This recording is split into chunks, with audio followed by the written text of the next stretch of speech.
India اور پاکستان کے درمیان حالیہ کشیدگی، حملوں اور سیز فائر سے پہلے کچھ پاکستانیوں کو فوج سے شکایتیں تھیں۔ شکایتیں کرنے والے بدلتے رہتے تھے۔ نواز شریف ایک زمانے میں کہتے تھے کہ مجھے کیوں نکالا، آصف زرداری اینٹ سے اینٹ بجانے کی بات کرتے تھے۔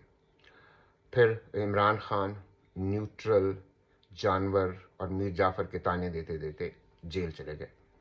بنیادی شکایتیں دو ہی تھیں کہ فوج نظام نہیں چلنے دیتی، اور دوسرا یہ کہ خزانے کا زیادہ تر حصہ تو ان پہ خرچ ہو جاتا ہے، ہم عوام کے لیے کیا بچتا ہے۔ پھر جب لڑائی کا ماحول بنا تو قوم کو خیال آیا کہ اب لڑنا تو انہوں نے ہی ہے۔ دشمن بھی سامنے پرانا، انڈیا سے کوئی کرکٹ میچ جیتے ہوئے بھی بہت عرصہ ہو گیا تھا، تو لوگوں نے کہا کہ لڑو۔ عمران خان کے دیوانے بھی جو فوج کی جانب سے یوم پاکستان مبارک کے جواب میں بھی تانے دیتے تھے، وہ بھی فوج کے ترانے گانے لگے، اور یوں لگا کہ پاسباں مل گئے کعبے کو صنم خانے سے۔ اب جب کہ جشن فتح ہو چکا تو عسکری اداروں کو کوئی یہ بھی نہیں کہہ سکتا کہ ہم سے بھول ہو گئی تھی۔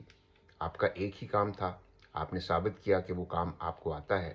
کیا ہی اچھا ہو کہ بس آپ سرحدوں کی حفاظت کیا کریں، باقی کام جیسے الیکشن، معیشت، کس سیاستدان کو جیل میں ڈالنا ہے، کس کو باہر آنا ہے، کون مسنگ پرسن ہوگا اور کون باہر آئے گا، یہ کام ہمیں سنبھالنے دیں۔ لیکن تاریخ ہمیں بتاتی ہے کہ اپنے تئیں جیتے ہوئے جنرل کسی سویلین کا مشورہ کیوں مانیں گے۔ تسلی رکھیں، کوئی اس طرح کا سوال نہیں پوچھ رہا، نہ کوئی الیکشن چرانے کی بات ہوگی، نہ خزانے پر بوجھ کے شکوے، بلکہ اب تو فوج سے روٹھے ہوئے پنجابی بھی یہی کہہ رہے ہیں کہ پیسے تو لگ گئے نے پر شے چنگی بن گئی۔